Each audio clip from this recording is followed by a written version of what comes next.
Bonjour, je vous dis dès l'introduction que que qu'en fait la vidéo sera sans image parce qu'en fait j'ai eu cette idée de vidéo en pleine nuit et donc j'avoue que j'ai voulu me simplifier la chose en quelque sorte en filmant simplement dans le noir et de toute façon je me suis dit aussi que qu'au final l'essentiel c'est le message, c'est l'information que je voulais transmettre. Et donc du coup j'en arrive à ce que je voulais transmettre. J'étais en train de penser à comment on peut faire pour en quelque sorte se soigner par rapport à nos difficultés psychiques. C'est-à-dire qu'on a tous au fond une forme de difficulté psychique qui caractérise notre vie, qui peut être plus ou moins présente, qui peut être plus ou moins envahissante, bien sûr. Et d'ailleurs, moi, encore une fois, je m'excuse si au final si j'ai des comportements ou si j'ai des manières de parler qui peuvent être particulières à entendre. Je m'excuse d'avance car j'ai du mal à me contrôler. Il y a toute une partie de maîtrise de soi qui est particulière, qui est difficile à apprendre pour moi. Donc, je m'excuse d'avance si j'ai des manières de parler qui peuvent être difficiles à entendre, en fait, bien, tout simplement. Vous êtes précieux pour moi, toutes les personnes qui me suivent sont précieuses et je vous estime, donc j'essaie d'avoir un certain comportement pour, euh, ben, pour, euh, pour vous montrer que je vous estime. Donc le message, c'était donc une aide pour la thérapie, pour le processus de soin de soi. Alors, donc, j'ai fait dans ma dernière vidéo, je vous ai parlé des trois grandes structures de la personnalité psychique.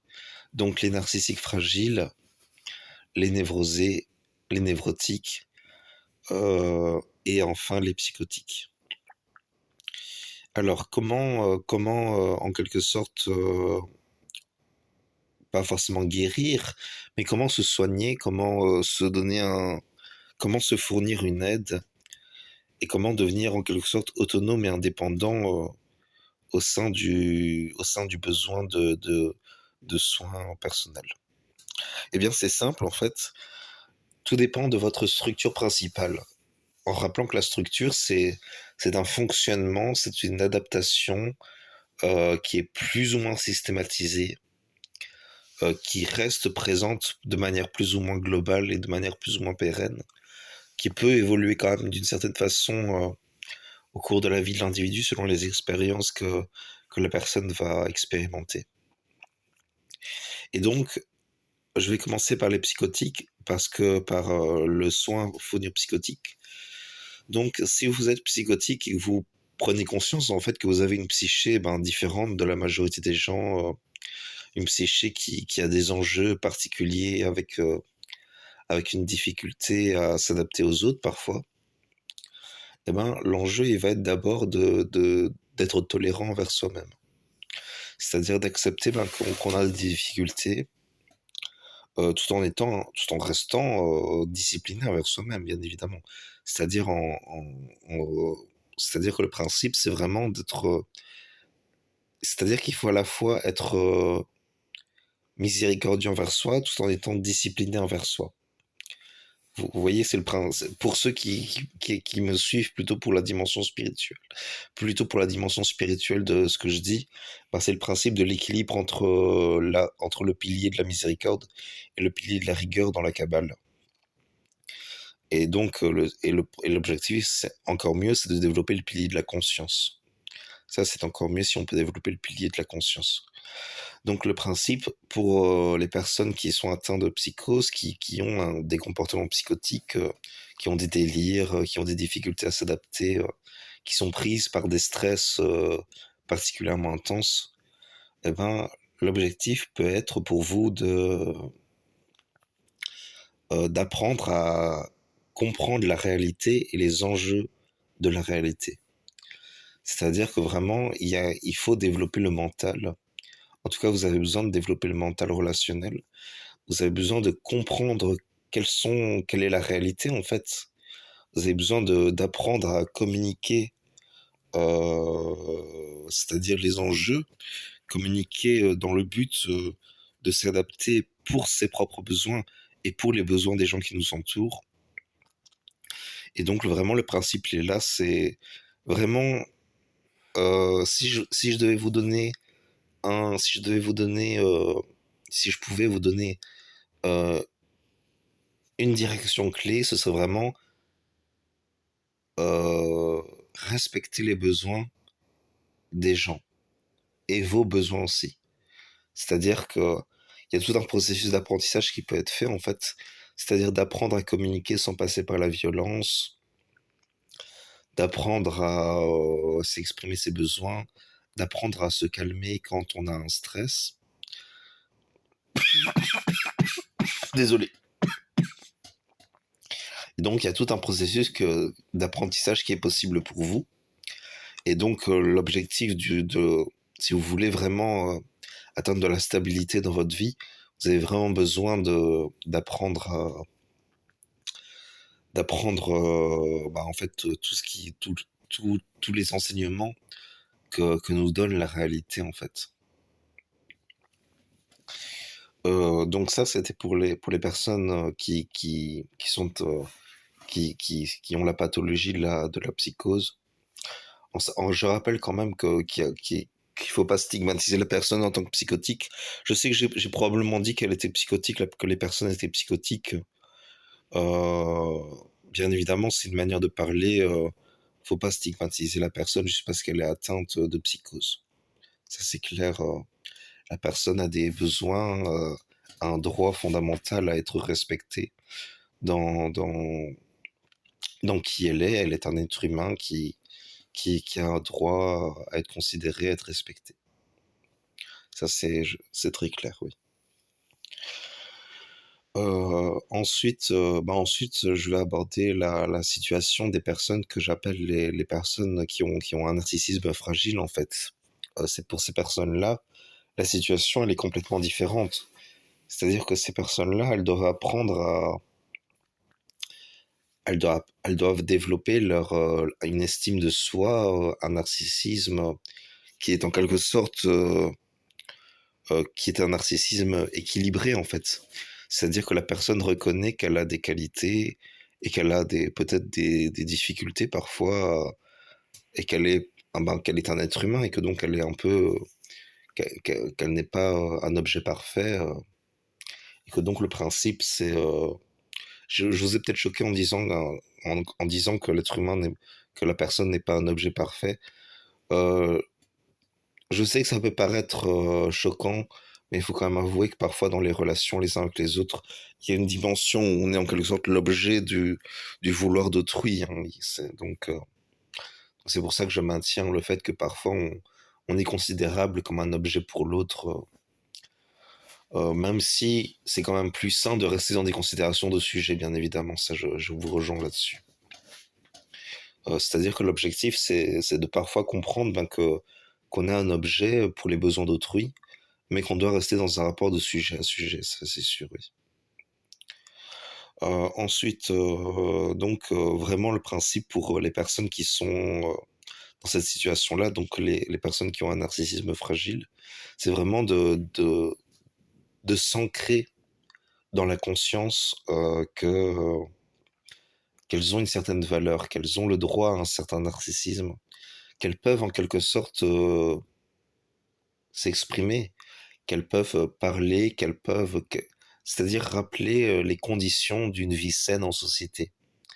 Euh, et donc, vraiment, d'ailleurs, bien souvent, les personnes qui sont dans cette situation-là, elles vont arriver à un certain moment dans leur vie à réussir à, à parler pour s'affirmer en quelque sorte, pour en fait avoir des exigences, car au final, il y aura une dimension de pouvoir. Les narcissiques fragiles, les personnes qui ont un narcissisme fragile, peuvent avoir un rapport au pouvoir très particulier, c'est-à-dire que le pouvoir va être pour la personne ce qui lui permet d'assouvir ses besoins, en fait. C'est-à-dire que la personne va passer par le pouvoir au lieu de passer par la relation. Ou alors, quand elle passera par la relation, ce sera toujours de manière un peu particulière, de manière un peu moins, de manière moins, fluide et facile que pour une personne névrosée. Et enfin, il y a la personne névrosée. La personne névrosée, ben, c'est la structure là, au fond la plus saine, bien évidemment. C'est la structure où la personne comprend, où la personne, en quelque sorte, peut le plus être heureux. C'est Bien évidemment, on peut être névrosé, avoir des très grandes difficultés à vivre en société. Ça, c'est vrai aussi. Euh, de manière générale, quand même, si on est bien névrosé, on a la possibilité d'être relativement heureux dans sa vie. Parce que c'est vrai que les personnes qui sont bien névrosées, dans le sens vraiment bon pour elles et pour les autres, la plupart du temps, elles s'en sortent bien dans la vie quand même. Donc le principe de ces personnes-là, c'est que le soin personnel qu'elles vont devoir enfin qu'elles sont appelées à s'accorder, c'est un soin où la personne s'accorde en quelque sorte une dimension de où elle, en quelque sorte, je cherche le bon mot, je cherche le mot pertinent, où elle va en quelque sorte respecter la règle avec un petit R et la loi avec un grand L, c'est-à-dire la loi symbolique, tout en quelque sorte visant son bonheur personnel ou son bonheur relationnel avec l'autre. D'ailleurs, c'est comme ça qu'on apprend vraiment à... C'est-à-dire que l'objectif, c'est vraiment de... Et tout se fait dans un principe qui, la plupart du temps, va du... C'est-à-dire que la plupart du temps, on est plus ou moins tous, névrosés, et en fait, les expériences de la vie vont soit nous traumatiser et déclencher en nous des stimulations et des réactions qui peuvent nous rendre plus ou moins psychotiques, ou qui peuvent nous rendre plus ou moins narcissiques fragiles. Et donc tout le principe, c'est en quelque sorte de comprendre notre condition pour en quelque sorte la dépasser, pour se réadapter à la réalité, pour réapprendre à communiquer, pour réapprendre à vraiment parler efficace, c'est-à-dire en communiquant une forme d'affect, bien évidemment. C'est-à-dire qu'il est important de... Ça, c'est fondamental, c'est de s'engager au niveau de l'affect. Ça, c'est fondamental pour une vraie relation, c'est d'exprimer son affect relationnel et d'apprendre à... Là, ça s'adresse plutôt aux personnes qui ont un narcissisme fragile. C'est-à-dire que les personnes qui ont un narcissisme fragile, elles se sont senties tellement dévalorisées, tellement blessées dans leur narcissisme, que quelque part, l'affect, il n'y a plus d'affect relationnel. Il peut y avoir cette dimension-là pour ces personnes-là, euh, pour ces situations-là. Il peut y avoir ça, un peu de ça.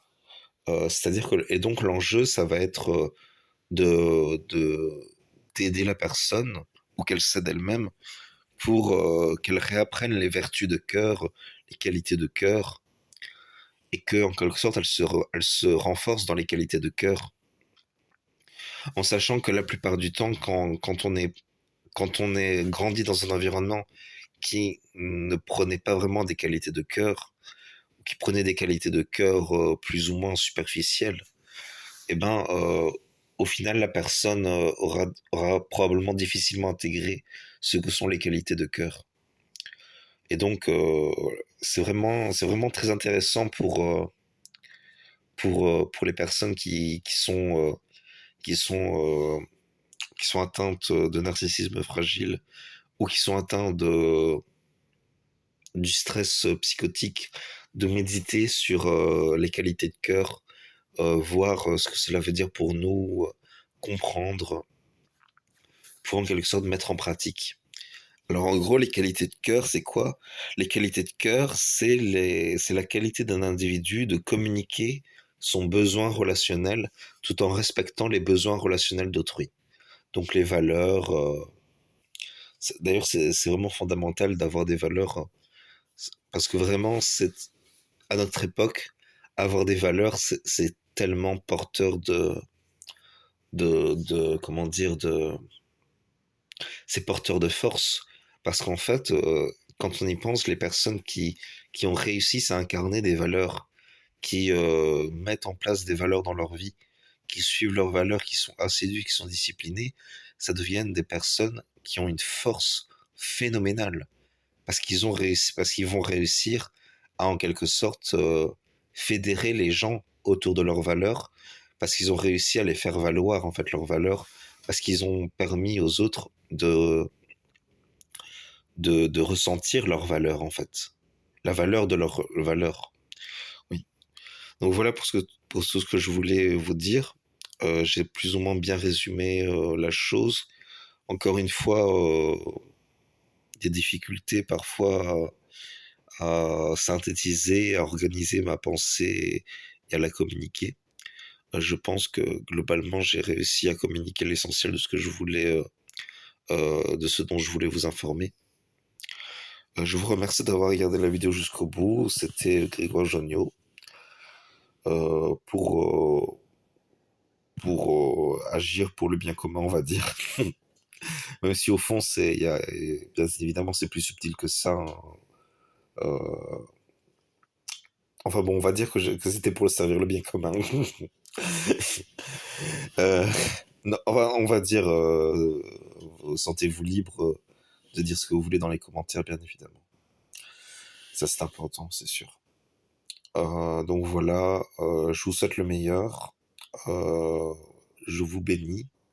Je vous bénis dans le sens que vous êtes des êtres humains, vous êtes bénissables, on peut tout à fait dire des bénédictions sur les gens, en ce sens que nous sommes des êtres humains et que nous avons droit à une certaine forme de bénédiction de nos pères.